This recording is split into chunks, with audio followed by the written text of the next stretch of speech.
ليلي ليلي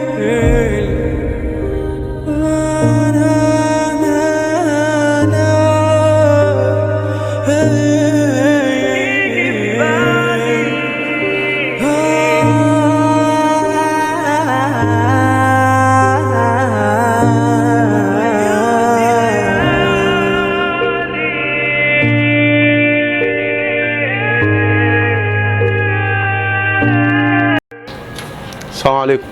عليكم السلام ورحمة الله وبركاته. خد بيبس. كم بيبس النهارده؟ دي ب20. شوف حسابنا كام؟ ماشي.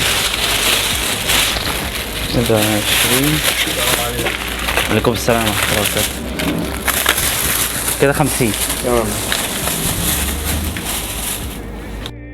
يا باشا انا جبت اخر والله العظيم الصبح بدور على اكل ومش لاقي.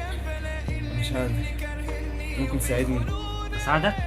طب ما تروح تشتغل بدل ما انت شحت كده. روح ثانية اشتغل واحدة. واشوف لك شغلانه بدل ما انت عمال تلف وتشحت من الناس. حضرتك فاهم غلط والله انا ما مريض. تتعبش دماغي، يلا.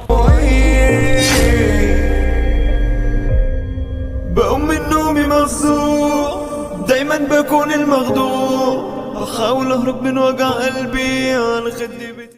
عايزك ما تزعلش منه، اكيد هو متضايق او في حاجه معصبه، وبرضه معلش هو تلاقي اكيد كل يوم ناس بتخش له نفس الموضوع. انا والله يا فندم هو فاهم غلط واكيد حضرتك فاهم غلط. انا لو مش مريض وقادر اشتغل اكيد هشتغل ومش هوصل نفسي اللي انا فيه ده. مريض حاجه، وان انت برضه معلش انت بتمد ايدك يعني معلش هو ده فتح مش فتح لله سبيل يعني. ده هو تلاقي مكسبه في الحاجه ربع جنيه ونص جنيه، فمعلش هو لما يكبر بس انت استفزته تلاقي ولا هو عنده ظروف. فيا عم خد الحاجه دي من اخوك الصغير، انا جايبها لنفسي والله اللي فمش شكراً. لا والله خلاص. تاخدها والله احنا اخوات يعني دي حاجه قليله، ولو عايز اي حاجه خش اجيبها لك، لو ربنا محتاج حاجه يكبر ثانيه من اجيبها لك. امثالك. شكرا. اللي انت عملته في الراجل بترمي لي على الارض يعني، مش عاوز تديله حاجه بس باحترام ما تديلوش. يا عم هو جاي يشحت مني اصلا وانا عليا ديون وعليا حاجات ما يعلم بيها الا ربنا. يا عم بس ما تهينهوش كده وترميه على الارض يا عم، انت ده جبر الخواطر على الله يعني. ما هو اساسا كمان جاي في وقت انا متضايق فيه ومخنوق وبص وطالع عيني وجاي يشحت فانا مش ناقص. مشاكلك يا حبيبي لما تخش معيشتك تنساها، انسى اللي في البيت وانسى مشاكلك اللي في البيت. انت جاي هنا في انا مكانك لو لإيه؟ وريتك ما الورق. تورينيش، ده حاجه بتاعتك انت هنا ما تهينش الراجل. انت مالك؟ مش عاوز تديله حاجه باحترام يا باشا الله يسهل لك، ان انت تهينه كده ما ينفعش.